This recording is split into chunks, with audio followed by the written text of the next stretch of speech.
To my academy. जसं की शाहू स्क्रीनिंगसाठी आपण MCQ सीरीज प्रॅक्टिस करत होतो, त्या सिरीजमध्ये आपला आजचा टॉपिक आहे metals and non metals. Metals and non मेटल्समध्ये आपण ह्या आधी पण MCQ सॉल्व केलेले आहेत, तर त्याच्या पुढच्या पॉईंट्सवर आपण MCQ आज सॉल्व करूया. तर बघा, रिॲक्टिव्हिटी सिरीज, जसं की मी तुम्हाला आधीच्या लेक्चरमध्ये सांगितले, रिॲक्टिव्हिटी सिरीज ही खूप इम्पॉर्टंट सिरीज आहे, ज्यापासून शाहू स्क्रीनिंग टेस्टमध्ये जास्तीत जास्त क्वेश्चन येत असतात. दरवर्षी एखादा तरी क्वेश्चन ह्या रिॲक्टिव्हिटी सिरीजवरती कंपल्सरी आहे. तर बघू, रिॲक्टिव्हिटी सिरीजवरती डिपेंड हा नेक्स्ट क्वेश्चन काय आहे. तर बघा, which of the following can undergo a chemical reaction. म्हणजे ह्या 4 रिॲक्शन पैकी कुठली रिॲक्शन पॉसिबल आहे. तर बघा, काल आपण जसं बघितलं डिस्प्लेसमेंट रिॲक्शन. डिस्प्लेसमेंट रिॲक्शन मध्ये काय असतं, तर a more reactive metal can displace a less reactive metal from its salt solution.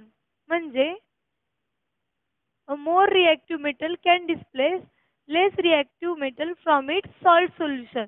म्हणजे जर हा सेकंड मेटल जो आहे तो जास्त रिॲक्टिव्ह असेल, तर तो रिॲक्टिव्हिटी सिरीज मध्ये तो वरच्या साईडला येत असेल तर काय असतं, तर तो ह्याला डिस्प्लेस करू शकतो. म्हणजे displacement reaction can occur when a metal is more reactive is reacted with the metal of low reactivity of its salt solution. म्हणजे आता बघा, इकडे मेटल्स दिलेत आणि इकडे त्यांचे सॉल्ट सोल्युशन्स दिलेत.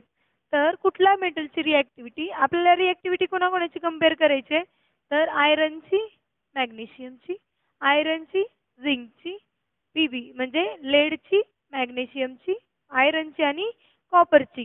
तर ह्या रिॲक्टिव्हिटी सिरीज मध्ये बघा, तर मोर रिॲक्टिव्ह मेटल म्हणजे आपला हा जो मेटल आहे हा या मेटल्स पेक्षा मोर रिॲक्टिव्ह असेल तरच आपली डिस्प्लेसमेंट रिॲक्शन कंप्लीट होणार आहे. त्यासाठी रिॲक्टिव्हिटी सिरीज तुम्हाला लर्न पाहिजे. रिॲक्टिव्हिटी सिरीज मध्ये काय कुठले कुठले एलिमेंट्स येतात आपण एक ऑर्डरनुसार बघू. रिॲक्टिव्हिटी सिरीज, रिॲक्टिव्हिटी सिरीज मध्ये सगळ्यात जास्त रिॲक्टिव्हिटी कुणाची असते, तर लिथियमची असते. तर आपण रिॲक्टिव्हिटी सिरीज लिहूया. लिथियम,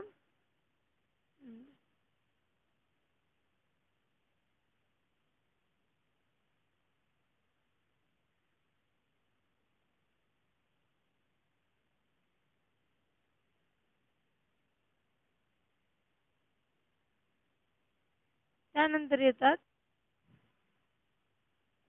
नोबेल मेटल्स,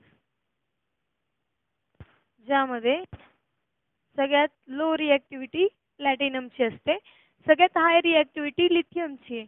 तर काल जसं काही तुम्हाला सांगितलं होतं, तर त्यानुसार हे जे आहेत ते ग्रुप फर्स्ट एलिमेंट आहेत, हे आहेत ते ग्रुप सेकंड आहेत, हा जो आहे 13th ग्रुप एलिमेंट आहे. त्यानंतर ट्रान्झिशन एलिमेंटची स्टार्टिंग होते. ट्रान्झिशन एलिमेंट नंतर येतो हायड्रोजन आणि हायड्रोजनच्या नंतर येतात नोबेल मेटल्स. तर बघा, आपल्याला काय पाहिजे, याची रिॲक्टिव्हिटी याच्यापेक्षा हाय पाहिजे, तेव्हाच हा याला डिस्प्लेस करू शकेल. तर रिॲक्टिव्हिटी सिरीज मध्ये आयरन आणि मॅग्नेशियम, तर आयरनची रिॲक्टिव्हिटी हाय आहे आणि मॅग्नेशियमची रिॲक्टिव्हिटी त्यापेक्षा जास्त हाय आहे. म्हणजे बघा, आयरनची जरी रिॲक्टिव्हिटी नोबेल मेटल्स पेक्षा हाय असेल तरी मॅग्नेशियम पेक्षा लो आहे. म्हणजे मॅग्नेशियमच्या सॉल्ट सोल्युशन मधून तो रिप्लेस करू शकणार नाही आयरन मॅग्नेशियमला. म्हणून हे फर्स्ट वाली रिॲक्शन जी आहे ती पॉसिबल नाही. आता बघा, सेकंड रिॲक्शन मध्ये आयरन आणि झिंक, म्हणजे आपल्याला काय पाहिजे, तर गिवन मेटल जो आहे तो आपल्या सॉल्ट सोल्युशन मधल्या मेटल पेक्षा मोर रिॲक्टिव्ह पाहिजे. तर गिवन मेटल आहे आयरन, हा, आणि आपली सॉल्ट सोल्युशन मध्ये आहे झिंक. म्हणजे झिंक बघा, झिंकची रिॲक्टिव्हिटी आयरन पेक्षा जास्त आहे. म्हणजे iron can not displace zinc from its salt solution. तर ही पण रिॲक्शन काय आहे, तर पॉसिबल नाहीये. त्यानंतर येते आपली थर्ड रिॲक्शन. थर्ड रिॲक्शन मध्ये आपण लेड आणि मॅग्नेशियमला कम्पेअर करणार आहे. तर लेड हा हायड्रोजनच्या वरती येतो आणि मॅग्नेशियम हा ह्या लेवलला येतो. आता बघा, इकडं हाय रिॲक्टिव्ह ते लो रिॲक्टिव्हिटी, ही ह्याची सिरीज आहे. म्हणजे रिॲक्टिव्हिटी जसं आपण खाली जाऊ तशी कमी कमी होत जाणार आहे. तर बघा मॅग्नेशियम आणि लेड. आता लेड ची रिएक्टिव्हिटी लो आहे. So lead cannot displace magnesium from its salt solution. So this third number reaction option number C reaction is also not possible. आता बघू आपण ऑप्शन नंबर 4 मध्ये आयरन आणि कॉपर हे दोन मेटल्स दिलेत. तर आयरन कुठे आहे? तर आयरन हा झाला आयरन आणि कॉपर. तर बघा आयरनच्या नंतर टीन येतो, लेड येतो आणि नंतर हायड्रोजन, नंतर कॉपर. म्हणजे आयरनची रिएक्टिव्हिटी जास्त आहे कॉपर पेक्षा. So iron can displace copper from its salt solution. तर याचा बेस काय होता? तर डिस्प्लेसमेंट रिएक्शन मध्ये more reactive metal can displace less reactive metal. More reactive metal can displace less reactive metal from its salt solution. तर हे important sentence आहे. या सेंटेन्सवर ऍप्लिकेशन बेस्ड क्वेश्चन्स येत असतात. म्हणजे a more reactive metal can displace less reactive metal from its salt solution. तर less reactive मेटलचं जर salt solution असेल म्हणजे जसं की CuSO4, zinc SO4, magnesium sulphate. तर असे सॉल्ट सोल्युशन मध्ये जर आपल्याला मेटल आपण त्यासोबत हाय रिएक्टिव्हिटीचा मेटल जर रिएक्ट केला तर रिएक्शन पॉसिबल आहे. तर हे जे सेंटेन्स आहे हा सेंटेन्स आणि ही रिएक्टिव्हिटी सिरीज यावर डिपेंड क्वेश्चन्स इम्पॉर्टंट आहेत आपल्या ह्या क्वेश्चन सिरीज मध्ये. तर बघा option number D is correct. Option number D मध्ये रिएक्शन कॅरी फॉरवर्ड कशी होते बघू. तर copper sulphate plus iron a more reactive metal can displace less reactive metal. A more reactive metal can displace a less reactive metal from its salt solution. So products are from the FeSO4 is formed plus Cu metal is displaced किंवा replaced. So option number D is correct option. Let's move to the next question.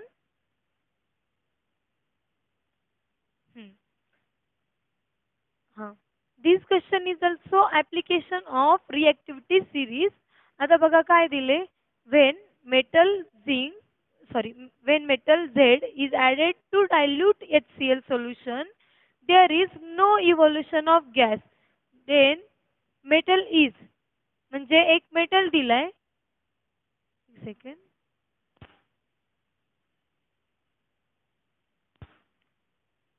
metal Z is added to dilute HCl. So no evolution of gas. म्हणजे आपण काय केलंय की एक Z metal घेतलाय जो HCl सोबत रिएक्ट करायला लावलाय आणि हायड्रोजन गॅस इव्हॉल्व होणार नाही. तर बघा नॉर्मली जनरल रिएक्शन आपण स्टार्टिंगला बघू. तर कुठलाही मेटल जर HCl सोबत आपण रिएक्ट केला तर काय होतं. तर बघा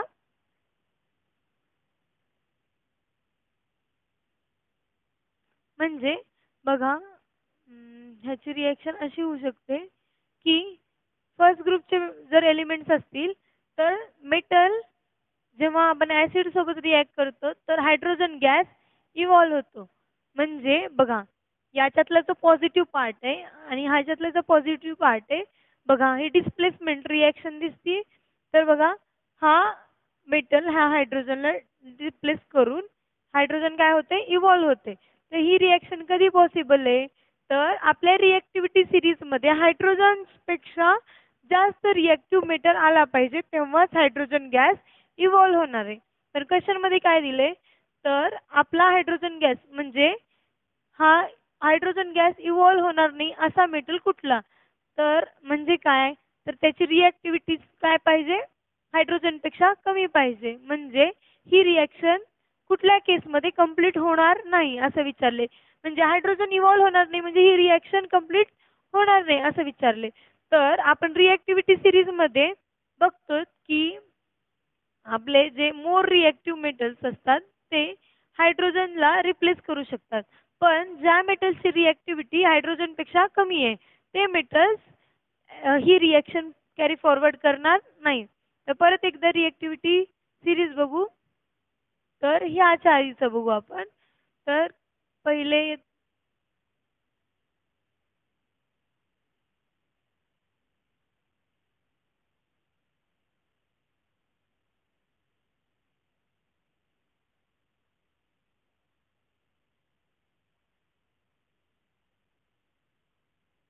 तर बघा हायड्रोजन कुठे आहे आपला, तर हायड्रोजन आहे इथं. तर हायड्रोजन पेक्षा हे इथून more reactive to less reactive, more reactive to less reactive, म्हणजे हायड्रोजन पेक्षा लेस रिएक्टिव्ह मेटल असेल तरच हायड्रोजन गॅस इव्हॉल्व होणार नाही. इन अनदर केस जर आपल्या हायड्रोजन पेक्षा मोर रिएक्टिव्ह मेटल असेल इथे तर आपला हायड्रोजन इव्हॉल्व होणार आहे. तर बघू potassium. Potassium is more reactive than hydrogen. बघा पोटॅशियम सिरीज मध्ये हायड्रोजनच्या वरती येतो, त्यामुळं त्यामुळं आपला पोटॅशियम हायड्रोजन गॅस इव्हॉल्व करणार आहे. त्यानंतर सोडियम बघू. सोडियम पण हायड्रोजनच्या कंपॅरिझन मध्ये हाय रिएक्टिव्ह आहे, म्हणजे मोर रिएक्टिव्ह आहे. त्यामुळं सोडियम सुद्धा हायड्रोजन गॅस इव्हॉल्व करणार आहे. तर एक एक रिएक्शन बघू आपण. K plus HCl gives KCl plus H2 gas is evolved. तर बॅलन्सिंग करू आपण. तर बॅलन्सिंग मध्ये हे झालं. त्यानंतर जर आपण सोडियम घेतला, sodium is also belongs to first group. नंतर 2HCl घेतलं तर 2NaCl बघा प्लस H2, म्हणजे हायड्रोजन गॅस इथं पण इव्हॉल्व होते, फर्स्ट केस मध्ये पण इव्हॉल्व होते. आता आपण बघू झिंक. तर बघा झिंक काय आहे, तर झिंक आपला इथे झिंक सुद्धा हायड्रोजनच्या पेक्षा जास्त रिएक्टिव्ह आहे. So zinc also displaces hydrogen and form salt with the our respective form respective salt with our acid. तर बघा ZnCl2 plus H2 gas is evolved. पण ऑप्शन नंबर सी मध्ये सिल्वर दिले. ऑप्शन नंबर सी मध्ये जेव्हा silver दिले तर बघा सिल्वरची जी रिएक्टिव्हिटी आहे ती हायड्रोजन पेक्षा कमी आहे.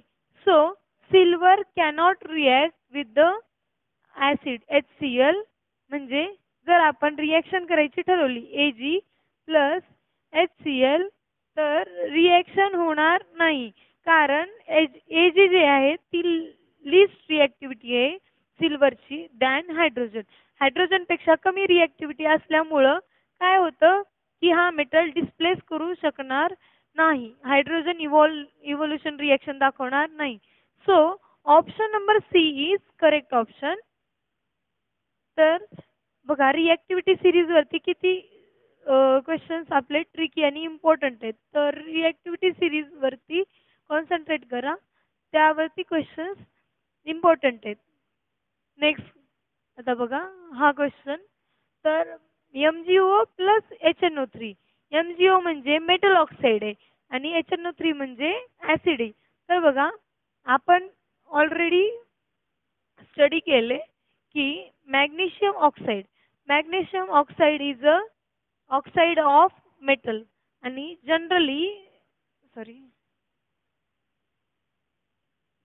generally metal oxides are basic in nature. So metal oxides can react with acid to form metal oxide. म्हणजे जे काही मेटल ऑक्साइड आहे जनरली ऍसिड सोबत रिएक्ट होतात आणि आपली रिएक्शन कंप्लीट होते. तर बघा जनरल रिएक्शन आधी बघू. जनरल रिएक्शन मध्ये metal oxide plus acid, metal oxide plus acid gives metal halide plus, समजा आपण ऍसिड जनरल ऍसिड HCl घेतला तर मेटल क्लोराइड प्लस काय फॉर्म होणार आहे, तर आपला H2 गॅस इव्हॉल्व होईल आणि ऑक्सिजन इव्हॉल्व होईल. तर ऑक्सिजन इव्होल्यूशनच्या ही रिएक्शन जनरल ऍसिड रिएक्शन आहे. पण आपला HNO3 जो आहे हा स्ट्रॉंग ऑक्सिडायझिंग एजंट आहे. Strong oxidizing agent in the sense तो काय करतो तर स्ट्रॉंग ऑक्सिडायझिंग एजंट असल्यामुळे हायड्रोजन इव्होल्युशन होणार नाही. स्ट्रॉंग ऑक्सिडायझिंग एजंट असल्यामुळे जो इव्हॉल्व होणारा हायड्रोजन आहे तो पण वॉटर मध्ये कन्वर्ट होईल. म्हणजे HNO3 is strong oxidizing agent so it it oxidizes hydrogen to water. तर ही रिएक्शन जनरल झाली पण ही रिएक्शन HNO3 च्या केस मध्ये होणार नाही. आता बघा metal oxide are basic in nature, HNO3 is acidic in nature, so reaction leads to formation of salt plus reaction leads to formation of water. आता बघू मेटल ऑक्साइड किंवा MgOचं एक्झाम्पल घेऊ आपण. MgOच्या एक्झाम्पल मध्ये काय होतं तर मॅग्नेशियमचा ऑक्साइड जो आहे मॅग्नेशियमचा oxide react with magnesium oxide react with HNO3. HNO3 is nitric acid to form. आता बघा ही रिएक्शन कंप्लीट करायची असेल तर आपल्याला आधी चार्ज बॅलन्स करायला लागतील. तर HNO3 आणि Mg वर असतो +2 चार्ज, ऑक्सिजन असतो -2 चार्ज, हायड्रोजन असतो +1 चार्ज, नायट्रेट आयन आहे -1 चार्ज. तर आता बघा कुठल्याही रिएक्शन मध्ये हा पॉझिटिव्ह पार्ट जो आहे तर याचा निगेटिव्ह पार्ट सोबत कंबाईन होत असतो आणि याचा जो पॉझिटिव्ह पार्ट आहे याच्या निगेटिव्ह पार्ट सोबत कंबाईन होत असतो. तर आपल्याला फक्त प्रपोर्शन बघायचं आहे. तर मॅग्नेशियम +2 स्टेट मध्ये, नायट्रोजन -1 स्टेट मध्ये. जर क्रॉस मल्टिप्लिकेशन आपण असं बघतो ना मॅग्नेशियम 2 आहे आणि नायट्रेट जो आहे आयन तो 1 आहे. तर आपण काय करतो क्रॉस मल्टिप्लिकेशन करून त्याचा आयन फॉर्म करतो प्रोडक्ट मध्ये सॉल्ट बनवतो. तर magnesium nitrate taken twice plus काय फॉर्म होईल आता हायड्रोजन आणि ऑक्सिजन. हायड्रोजनची व्हॅलेन्सी आहे +1, ऑक्सिजन आहे 2. तर क्रॉस मल्टिप्लिकेशन केल्यानंतर आपल्याला माहिती आहे hydrogen and oxygen combines to form water. So this reaction is बघा पहिली रिएक्शन म्हणजे मध्ये काय आहे Mg3N2 + 4H2 which is impossible.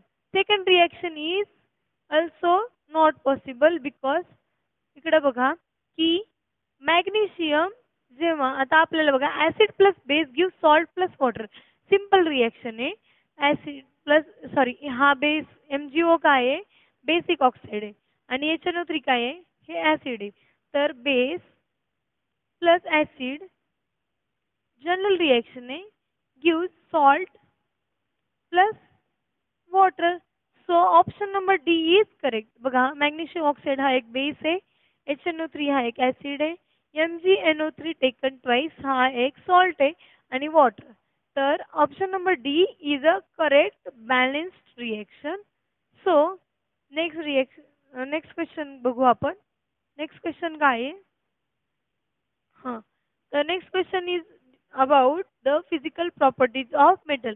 Physical properties of metal मध्ये काय आलंय तर most ductile metal reported is म्हणजे मोस्ट डक्टाइल. डक्टिलिटी काय असते तर डक्टिलिटी ही एक मेटलची प्रॉपर्टी आहे. Ductility is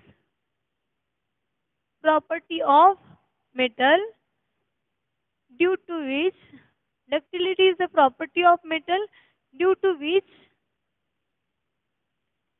which metals can be drawn into thin wires. म्हणजे डक्टिलिटी ही एक मेटलची प्रॉपर्टी आहे ज्या प्रॉपर्टीमुळे metals can be drawn into thin wire. म्हणजे मेटल्सची आपण काय करू शकतो थिन वायर ड्रॉन करू शकतो म्हणजे थिन वायर बनवू शकतो. तर ही मेटलची प्रॉपर्टी आहे ज्याला डक्टिलिटी म्हणतो. तर मोस्ट डक्टाइल मेटल कुठलं आहे तर मोस्ट डक्टाइल मेटल रिपोर्टेड आपण पाहिलंय की most ductile metal reported is gold not aluminium and silicon and antimony are not metals. So ductility is not property of non-metals. Between the aluminum and gold is more ductile than aluminum. So option number B is correct option. Let's move to the next question.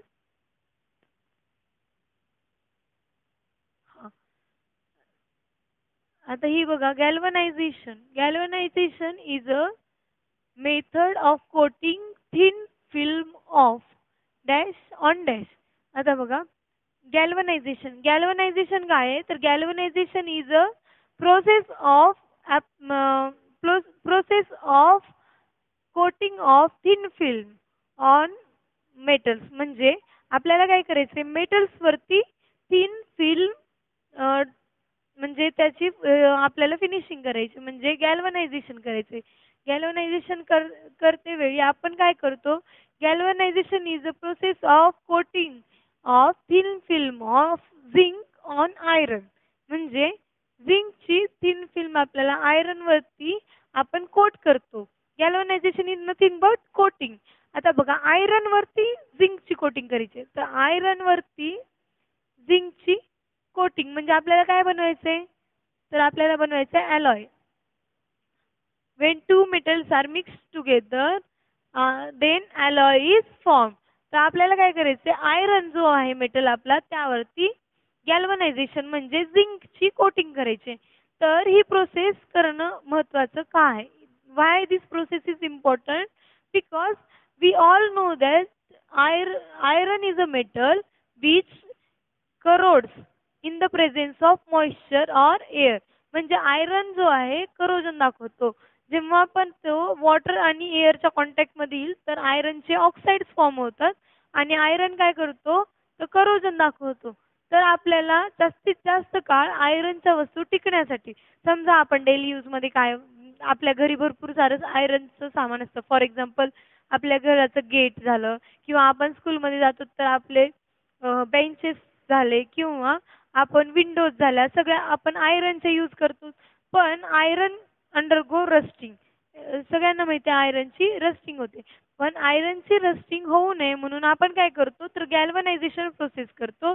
It is nothing but addition of किंवा coating of iron with the thin film of zinc. म्हणजे zinc मेटलची आपण coating देतो आयरनवर, ज्याला galvanization म्हणतो. तर galvanization involves two steps mainly. First step मध्ये काय करतो आपण, गॅल्वनायझेशन मध्ये फर्स्ट स्टेप असते क्लीनिंग. क्लीनिंग स्टेप म्हणजे क्लीन करायचं. काय क्लीन करायचं, तर आपला जो मेटल आपण कोट करणार आहे म्हणजे आयरन जो आहे त्याला आधी क्लीन करून घ्यायचं. क्लीन करायचं इन द सेन्स, आयरन आता आपल्याला कोटिंग करायची. आता बघा, समजा हा आयरनचा ब्लॉक आहे आणि याच्यावरती आपल्याला झिंकची कोटिंग करायची. झिंकची कोटिंग करायची. तर जस्ट आयरनच्या ब्लॉक वरती डायरेक्ट झिंकची कोटिंग करता येणार नाही. कारण समजा आपला हा आयरनचा जो ब्लॉक आहे त्यावरती सरफेस वरती इम्प्युरिटीज असणार आहेत, बरोबर आहे. ह्या ज्या इम्प्युरिटीज आहेत, ह्या इम्प्युरिटीज आपल्याला पहिले रिमूव्ह कराव्या लागतील. ह्या इम्प्युरिटीज काही असू शकतात. फॉर एक्झाम्पल डस्ट पार्टिकल्स असू शकतात, किंवा काही ह्याचे ऑलरेडी रस्ट झालेले पार्टिकल्स ह्याच्या सरफेस वरती असू शकतात. तर आपल्याला जेव्हा गॅल्वनायझेशन करायचे तर हे सगळे डस्ट पार्टिकल्स किंवा इम्प्युरिटीज आहेत सगळ्या सरफेसवरच्या, त्या आधी प्युअर करायला लागतील, इम्प्युरिटीज क्लीन करायला लागतील. त्यासाठी ह्या क्लिनिंग प्रोसेसमध्ये म्हणजे गॅल्वनायझेशनच्या फर्स्ट प्रोसेसमध्ये क्लिनिंग येतं. क्लिनिंग मध्ये आपल्याला काय यूज करायला लागेल, तर आपण क्लीन करतो वेरियस स्टेप्सनी. एक तर आपण caustic soda. Caustic soda. Caustic soda म्हणजे काय, तर we add NaOH on it. तर NaOH कॉस्टिक सोडा जेव्हा आपण अप्लाय करतो ह्याच्यावरती तर काय होतं, तर याच्यावरच्या इम्प्युरिटीज काय होतात, रिमूव्ह करायला इझी जातं. किंवा आपण ॲसिड क्लिनिंग पण करतो त्याला, की आपण बघा डायल्यूट ॲसिड्सनी ह्याला वॉश करून घेतो. तर ह्या सगळ्या स्टेप्स नंतर हा काय होतो, आयरनचा ब्लॉक रेडी टू गॅल्वनायझेशन होतं. म्हणजे फर्स्ट स्टेप आपण काय करतो, की फक्त आपल्या मेटलला रेडी करतो गॅल्वनायझेशनसाठी, म्हणजे क्लीन करतो. क्लीन केल्यानंतर आपण काय करू, झिंकची कोटिंग करू. झिंकची कोटिंग युनिफॉर्म कोटिंग असते, सगळ्या साईडनी युनिफॉर्म कोटिंग असते. तर युनिफॉर्म कोटिंगसाठी आता आपण क्लीन केले. क्लीन केल्यानंतर दिस आयरन ब्लॉक किंवा iron piece is dipped into zinc solution नाही, झिंक आपला समजा आपण मेल्ट केलंय झिंक, झिंक मध्ये झिंकचं जे सोल्युशन सोल्युशन म्हणजे दुसऱ्या ह्याच्या सोबत नाही, तर झिंकचं जे मोल्टन स्टेट मध्ये झिंक आहे त्या आपण असं एक कंपार्टमेंट मध्ये समजा झिंक आहे, मोल्टन झिंक आहे, तर त्यामध्ये आपण ह्याला काय करतो, आयरन ब्लॉकला डिप करतो. As soon as iron block is dip into this solution of किंवा मोल्टन झिंक सोल्युशन, काय होतं सगळ्या साईडने आपण इक्वली डिप करतो, त्यामुळं ह्याच्यावरती युनिफॉर्म लेयर फॉर्म होते. Uniform layer of zinc is formed on the iron block. म्हणजे आयरन वरती झिंकची युनिफॉर्म कोटिंग होते सगळ्या साईडनी. तर due to this zinc coating of zinc, iron is prevented from rusting. This process is known as galvanization of iron किंवा galvanization. तर galvanization ही process कशाची आहे, तर addition of किंवा coating of iron with the thin film of zinc is known as galvanization. So this is the process which involves basically two steps. तर next question बघू आपण. Next question is about this is also properties of metal. This is also about the properties of metal. Aluminium is used for making cooking utensils. Which of the following properties of aluminium are responsible for the same?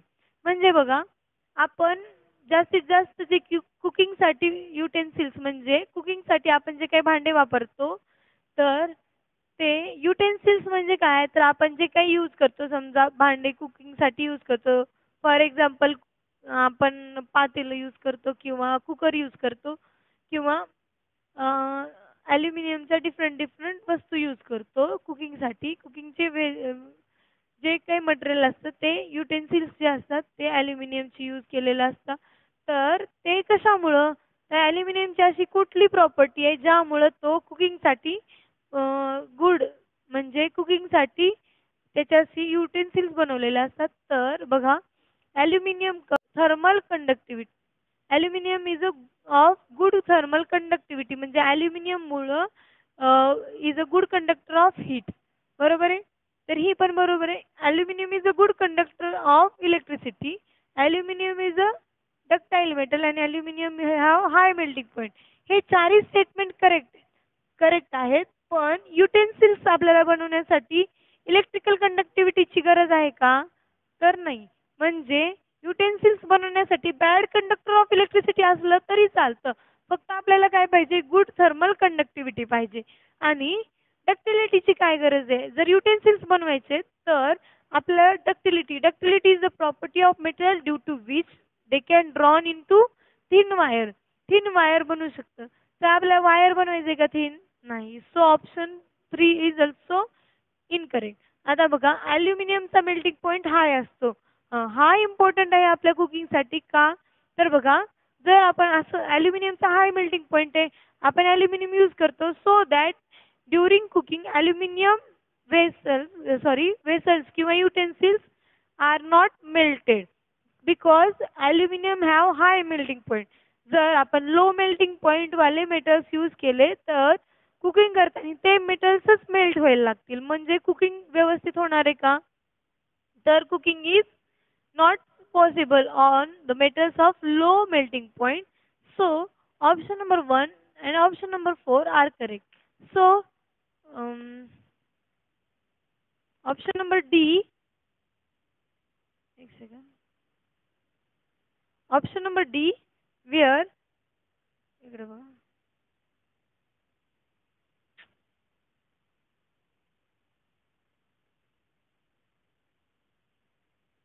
Option number D बघा, जिथं 1 and 4 R correct सांगितले ते option आपल्यासाठी correct आहे. म्हणजे आता बघा, जे आपण प्रॉपर्टीज बघितल्या त्यावर डिपेंड सांगू की ऑप्शन नंबर 1 म्हणजे good conductor of thermal conductivity पाहिजे आणि हाय मेल्टिंग पॉईंट वाला मेटल पाहिजे. So option number D is correct. Option number D is correct. So एक क्वेश्चन आपण बघू आणखी. तर नेक्स्ट क्वेश्चन इज अबाउट हां. अमाल्गम इज अलोय ऑफ. आता अलोय म्हणजे काय असतो? तर alloy is a mixture of alloy is a mixture of two metals. alloy हे दोन मेटल्सचं मिक्सचर असतं. तर अमाल्गम पण असा alloy असतो जो मेटल्सच्या मिक्सचर पासून बनलेला असतो. तर मेटलचं मिक्सचर कसं करायचं? तर alloy बनवताना पहिले दोन्ही मेटलला आपण काय करू शकतो? तर त्यांना लिक्विड स्टेटमध्ये कन्वर्ट करायचं. म्हणजे त्यांना काय करायचं? मेल्टिंग पॉइंट देऊन किंवा टेम्परेचर इन्क्रीज करून त्यांना आधी लिक्विड बनवायचं. ते जे सोल्युशन्स आहेत ते मिक्स करायचं आणि त्यानंतर आपला alloy बनेल. आणि हा alloy आपण बनवायच्या मागचं रिझन काय असतं? तर आपल्या इंडिव्हिज्युअल मेटलच्या प्रॉपर्टीज आपल्या एनहान्स व्हाव्या त्यासाठी आपण alloy बनवतो. तर amalgam is a alloy of mercury. तर अमॅल्गम हा मर्क्युरीचा alloy असतो. मर्क्युरी चे डिफरंट डिफरंट alloy आहे. Amalgam is a alloy of mercury with one or more metals. So option number B is correct. तर वन और मोर मेटल्स म्हणजे जर आपण मर्क्युरीचा सोडियम सोबत आपण जर alloy बनवला तर सोडियम अमलगम म्हणायचं. असेच डिफरंट डिफरंट मेटल आपण सिल्वर सोबत बनवू शकतो, लेड सोबत, टीन सोबत बनवू शकतो. तर सगळे जे अमलगम आहेत ते मर्क्युरीचे alloy असतात. So option number B is correct. So, in this series, these are some questions which are important. Thank you.